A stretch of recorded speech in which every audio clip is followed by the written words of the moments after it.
नमस्कार किसान साथियों, आज हमारे साथ स्टूडियो में हैं क्षितिज डोभाल। आप एक कम्युनिटी के फाउंडर हैं और उद्यमिता विकास के लिए आप कार्य करते हैं। तो किस तरह से जो युवा स्टार्टअप से जुड़े हैं, आपकी कम्युनिटी उनके लिए काम करती है। तो सबसे पहले क्षितिज जी, बहुत बहुत स्वागत है आकाशवाणी देहरादून के स्टूडियो में। मुझे बहुत गर्व फील हो रहा है कि आज यहाँ पे आज इतने बड़े स्टेशन पे जो मैं बचपन से सुनता आ रहा था रेडियो, जी आज भी इतने सारे लोग सुनते हैं। आज यहाँ मौका मिला है बोलने का, बहुत अच्छा लग रहा है मुझे जी। आके। और युवाओं की बात करें तो उत्तराखंड में जैसे हमारे युवा छोटे छोटे उद्योगों से जुड़े हैं, तो जानते हैं कि किस तरह से आप युवाओं से जुड़ने का आपको मौका मिला, उद्योगों से कैसे लगाव हुआ। उद्योगों को तो हम ट्रेडिशनली इंडस्ट्रियलिस्ट कहेंगे, पर मैं एंटरप्रेन्योर्स कहूंगा। जी। एंटरप्रेन्योर जो स्टार्टअप एंटरप्रेन्योर्स होते हैं, इनसे इनसे मेरा 2016 से ही कॉन्वर्जेशंस रहा है, पहले से ही, मतलब स्टार्टिंग के करियर से ही इनको मैं अच्छे से समझता हूँ कि क्योंकि 30,000 से ऊपर मुझे मौका मिला है आज तक, देश और बाहर से भी इतने लोगों से अब तक इंटरेक्ट करा गया है। एंड मैं समझ पाया हूँ कि इनकी जो मेन प्रॉब्लम्स हैं वो क्या है, कितना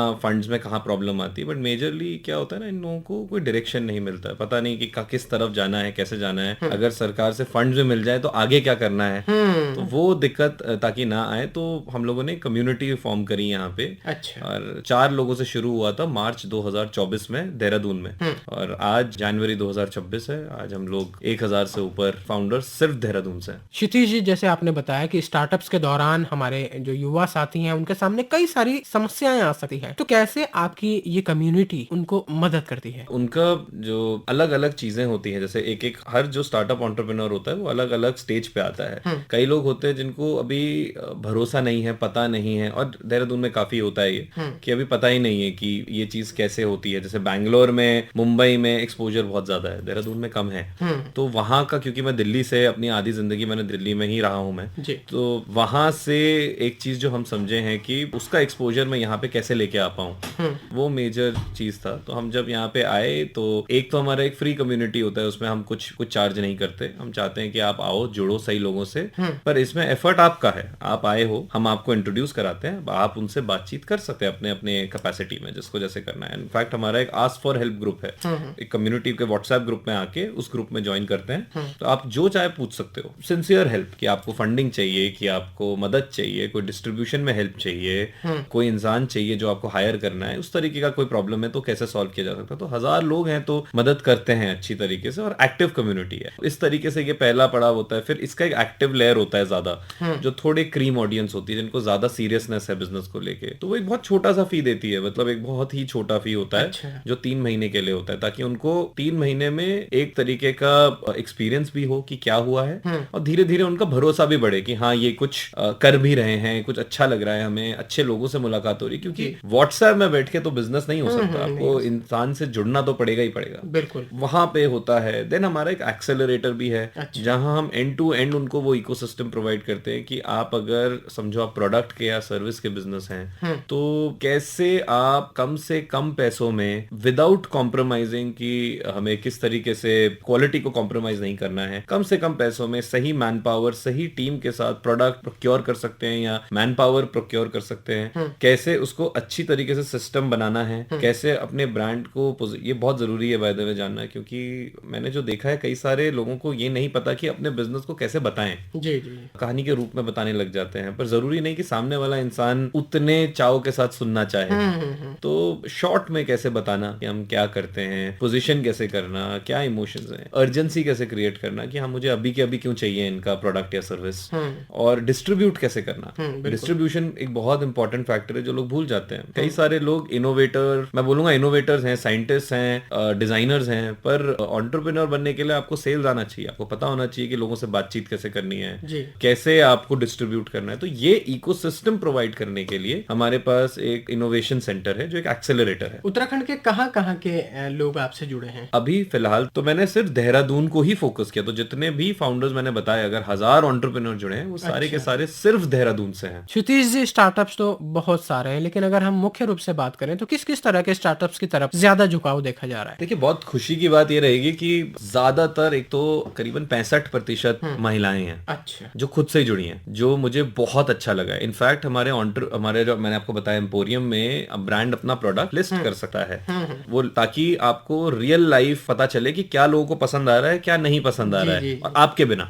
वरना क्या होता है, एग्जीबिशन वगैरह करते हैं लोग, और वो तो मैं आपको जानता हूँ तो खरीद लेता हूँ, तो वो सही चीज नहीं होता कि जो मैंने खरीदा वो क्योंकि हमारा रिलेशन अच्छा है इसलिए खरीदा, या सही में प्रोडक्ट में दम है। या प्रोडक्ट ही अच्छा है। Tech, service, health care, pharma, आपका beauty, lifestyle, skin care, services, AI, हर तरीके के स्टार्टअप जुड़े हुए हैं हमारे साथ। ड्रोन्स, सब तरीके के स्टार्टअप जुड़े हुए हैं जी। और शुरुआत में जो हमारे युवा इन स्टार्टअप से जुड़े हैं किस तरह की गलतियां करते हैं? इसको मैं कहता हूँ रिस्क एपेटाइट। आपका आप एंटरप्रेन्योरशिप सिखा नहीं सकते हो, क्योंकि हो सकता है आप और मैं एक ही चीज कर रहे हैं, हम एक ही चीज पे ध्यान दे रहे हैं, एक ही चीज कर रहे हैं, पर हम दोनों का तरीका अलग अलग हो सकता है। गलती और गड़बड़ यहाँ हो जाती है कि वो एक टेम्पलेट फॉलो करना शुरू करते हैं। टेम्पलेट आप नहीं फॉलो कर सकते, सब अलग अलग है। तो इसमें मैं कहता हूँ रिस्क एपेटाइट बहुत जरूरी होता है। रिस्क एपेटाइट क्या हुआ, ऐसा क्यों होता है कि बाहर के विदेशों में इतने बड़े बड़े स्टार्टअप यूनिकॉर्न्स बन जाते हैं बहुत जल्दी और उनको सही इकोसिस्टम मिलता है? इकोसिस्टम ही यहाँ सबसे इंपॉर्टेंट खेल है। इकोसिस्टम मतलब आपको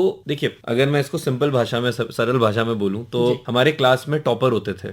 तो जो ये टॉपर्स होते हैं ये ना बहुत अच्छी अच्छी चीजें करते हैं, बहुत पढ़ाई करते हैं, मेहनत करते हैं और टॉपर बन जाते हैं। और जो एवरेज और बिलो एवरेज स्टूडेंट थे मेरे जैसे तो हम क्या करते हैं, गलतियां करते रहते थे। तो जो टॉपर्स होते हैं ना वो गलतियां करने से घबराते हैं क्योंकि वो गलतियां नहीं करना पसंद करते हैं। पर एंटरप्रेन्योरशिप में एक चीज बहुत जरूरी है जो लोग भूल जाते हैं, आपको गलतियां करनी है और बार बार करनी है और घबराना नहीं है। गलतियों से सीखना है और गलतियों से सीखना है। तो जो प्रोफेशनल डिग्रीज होती हैं वहां पे आप गलतियां कर ही नहीं सकते। जैसे डॉक्टर, जहां पे आप डॉक्टरी हो गई, आपकी इंजीनियरिंग हो गई, एक भूल कितना बड़ा मिस्टेक क्रिएट कर सकता है। हमारे में ये है कि आप गलतियां करोगे नहीं, रिस्क नहीं लोगे तो इनोवेशन नहीं आएगा, कुछ नया नहीं होगा।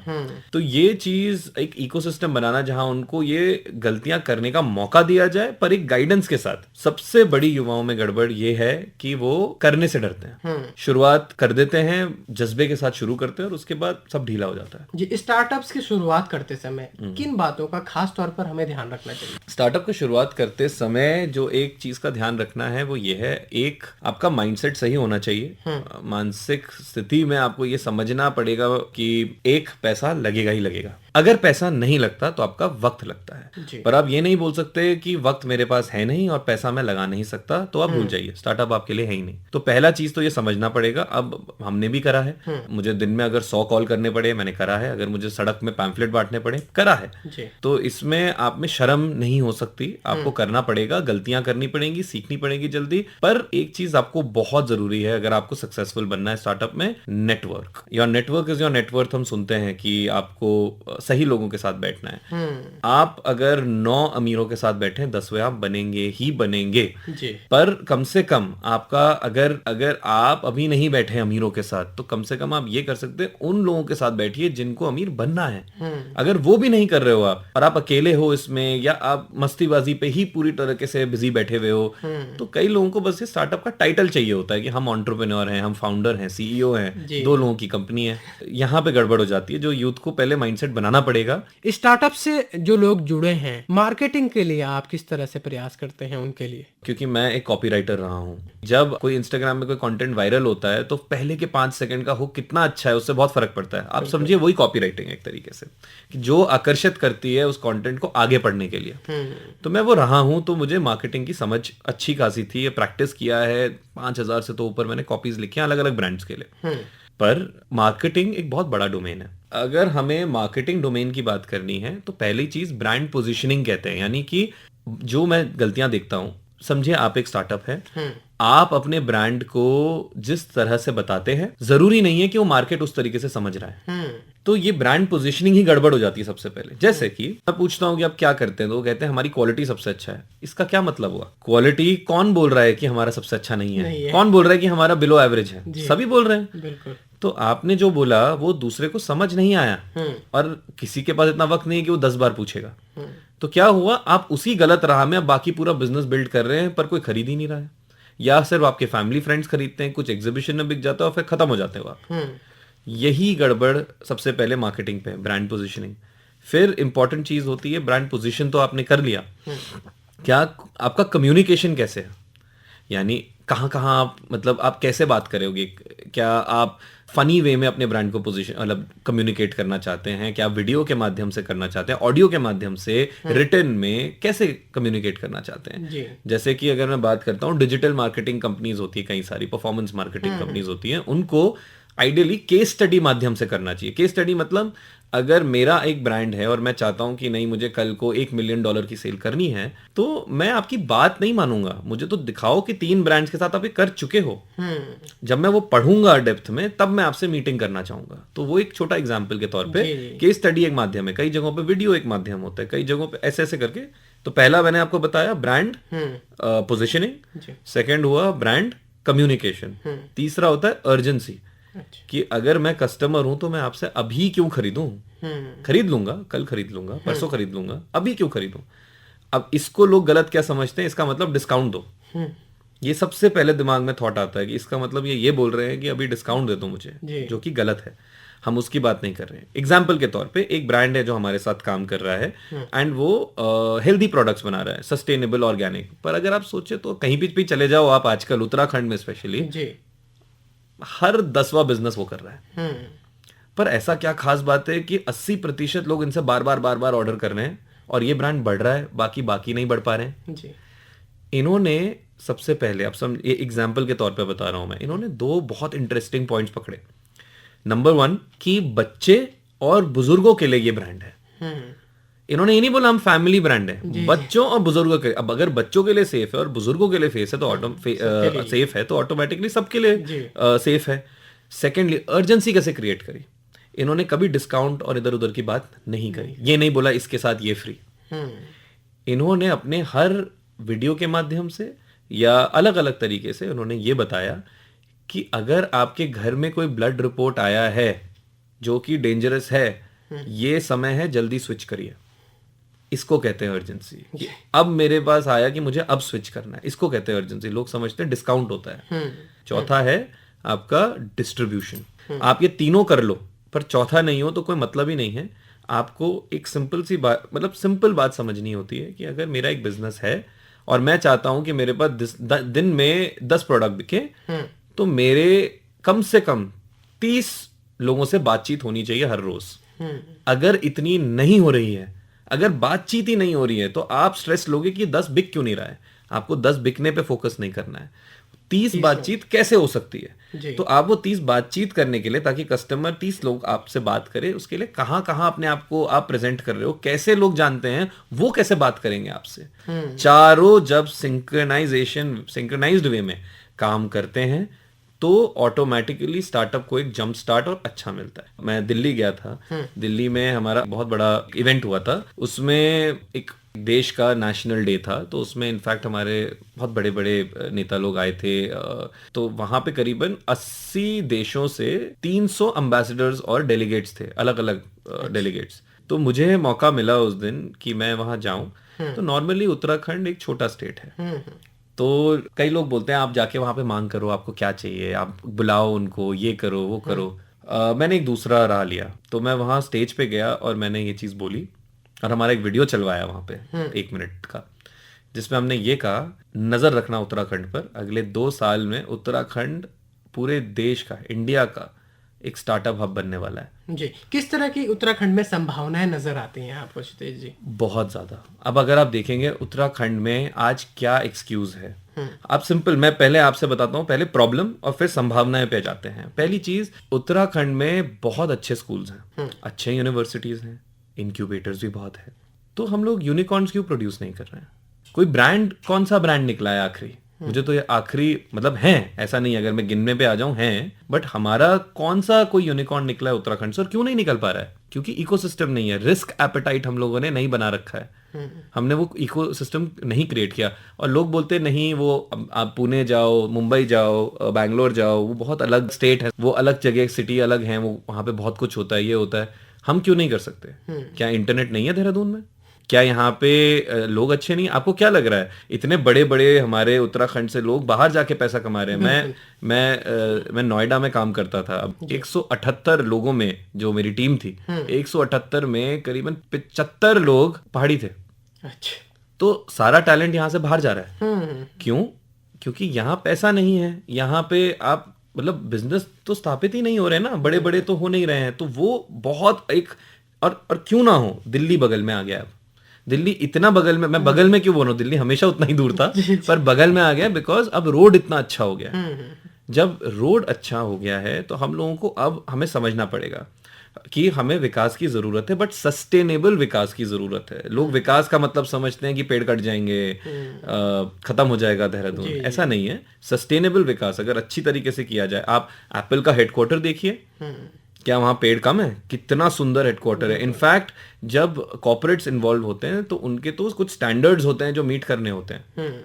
तो बड़े बड़े कॉर्पोरेट्स को, बड़े बड़े ऑर्गेनाइजेशंस को यहाँ आना है, बट हमारे पास उतना लैंड नहीं है। तो उसके लिए हम कैसे करें? एक हॉस्पिटैलिटी में हमारा बहुत अच्छा रोल हो सकता है, एनर्जी में बहुत अच्छा हो सकता है, ब्रांड्स। आप देहरादून को फैशन कैपिटल कहा जाता है कई जगहों पे, बाहर आप जाते हो, देहरादून में इतने अच्छे अच्छे ब्रांड निकल के आ सकते हैं। तो मैं बात कर रहा हूँ पीएमएफ की, जो मेरा फोटे है, जिस पे मैं काम कर रहा हूँ, कि स्टार्टअप्स को चाहिए प्रोडक्ट मार्केट फिट। तो ये बड़े जो ब्रांड्स हैं उनको अपना कोई नया आइडिया को शेप देना हो तो वो देहरादून या उत्तराखंड है जी, ये हमें ओपन करना पड़ेगा। क्षितिज जी, जैसे आपने बताया कि 60% महिलाएं आपके साथ जुड़ी हैं, उत्तराखंड की, देहरादून की, और तमाम हमारे श्रोता आज कार्यक्रम के माध्यम से आपको सुन रहे हैं, जो लोग स्टार्टअप्स करना चाहते हैं लेकिन कुछ ना कुछ अड़चने, समाज की भी हम बात करें, समाज भी हमें रोक रहा होता है। क्या कहेंगे आप हमारे उन तमाम श्रोताओं से? बिल्कुल, आप बात बिल्कुल सही कर रहे हैं। स्पेशली महिलाओं के लिए तो ज़्यादा परेशानी वाली बात होती है, क्योंकि उनको घर संभालना होता है, उनके बच्चे होते हैं, बहुत बहुत बहुत तरह के समस्याएं हैं वो।